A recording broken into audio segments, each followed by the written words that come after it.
Mi smo danes tukaj zaradi tega, ker tako kot vsi ostali v Ljubljani pravzaprav vidimo, da je stanje v zdravstvu nevzdržno.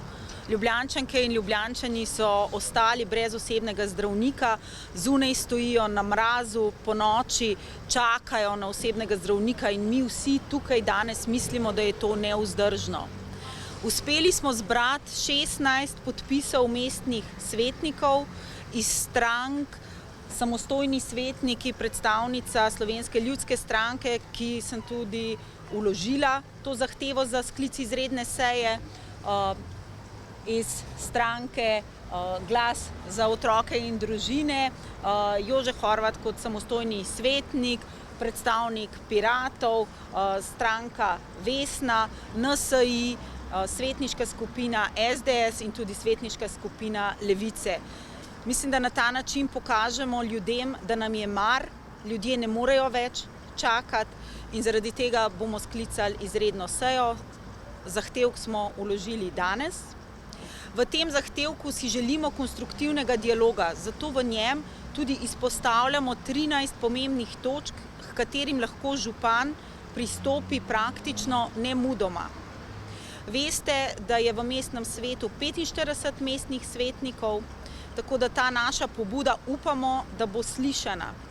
Notri so rešitve, ki pravzaprav razbremenjujejo osebne zdravnike in pomagajo bolnikom.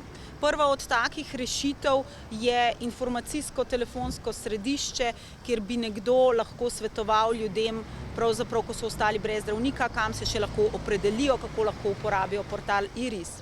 Druga rešitev je razbremenitev administrativnega zdravstvenega dela, pisanje e-bolniških, podaljševanje kronične terapije, bolniški staleži. To so stvari, ki jih a priori ne bi smel delati zdravnik. Zdravniki so tu zato, da nas pregledujejo, predpisujejo načrt zdravljenja, zdravijo. To bi lahko počele medicinske sestre z nadzorom recimo 10 medicinskih sester, en zdravnik. Potem, če pogledate, na kakšno informacijsko strukturo pravzaprav delajo zdravstveni delavci. Računalniki so zastareli, tako da tukaj je potrebno izboljšati infrastrukturo in izboljšati tudi digitalno pismenost. Ne samo zdravstvenih delavcev, pač pa tudi pacientov. Zato obstajajo tudi evropska sredstva. Potem je seveda tukaj še en problem. V zdravstvenih domovih ne delajo samo ljudje, ki živijo povsem v bližini zdravstvenega doma, velik problem so parkiranja, tako da bi lahko mestna občina zagotovila brezplačna parkirišča za tiste, ki se vozijo od zunaj, oziroma javni prevoz brezplačen za zdravstvene delavce. Potem imamo tukaj še rešitve, ki so pa seveda bolj dolgoročne. Tukaj so štipendije. Predvidevamo 20 štipendij za medicinske sestre in 10 štipendij za zdravnike. Do sedaj se štipendije niso podeljevale. Potem je tukaj še možnost najema, to se pravi neprofitni najem stanovanja, reševanje stanovanjskih težav za čas, ko so zdravstveni delavci, tako zdravniki kot medicinske sestre, zaposleni v zdravstvenem domu. Mislimo, da z tem načrtom, tako kratko kot dolgoročnih rešitev, lahko dejansko postavimo temelje, da bodo Ljubljančanke in Ljubljančani vendarle prišli do osebnega zdravnika in da bo biti osebni zdravnik tudi možnost, za katero se bodo zdravniki radi odločali. Bolniki pa bodo na ta način oskrbljeni. Zdaj pa mogoče, če so še kakšna vprašanja, bolj specifična. Ja, za sklic izredne seje morate oblikovati sklep, ki se ga potem na seji potrebuje. Tako je.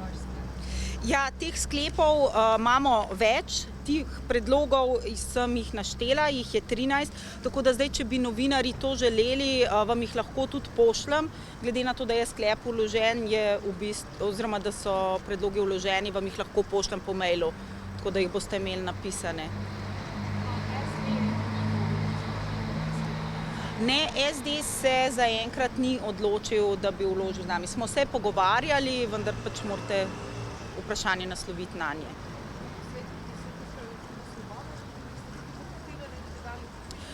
Njih nismo kontaktirali, prav tako nismo kontaktirali Liste Zorana Jankovića, nenazadnje so to ljudje, ki imajo škarje in platno v rokah praktično že Lista Zorana Jankovića praktično 16 let, odkar je gospod župan.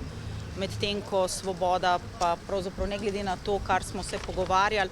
Kot veste, tudi smo včeraj prevzeli tista pisma na Ministrstvu za zdravje, ki jih je minister želel predati samo svoji poslanski skupini, tako da smo se mi na to odločitev pritožili in pač potem smo se tega udeležili skupaj tudi z SD-jem. Pač mi smo uporabili tiste mehanizme, ki so nam na voljo. Vendarle nismo večina, smo manjšina, nam je pa zelo mar za ljudi in za bolnike. Manje danes v tiskovni konferenci rekel, češ, če bomo ocenili, da ti sklepi oziroma predlog vaše seje ne bo konstruktiven oziroma da ne bo šel v smeri iskanja rešitev, da on se ne bo seje udeležil. A pričakujete mogoče, da bi lahko tako, kot so že časni svetniki Zorana Jankovića naredili, da so neke druge izredne seje, da pač enostavno se ne bodo udeležili seje, koalicija cela, no, in da seja ne bo sklepčna, se pravi, da boste potem mogli izvesti seje.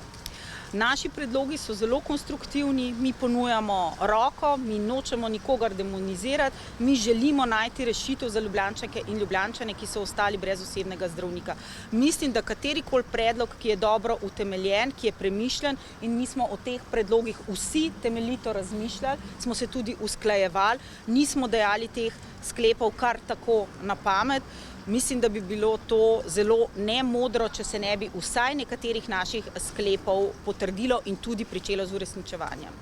Kdaj pričakujete, da bi ta seja lahko bila? Najverjetneje bi lahko bila že pravzaprav konec januarja.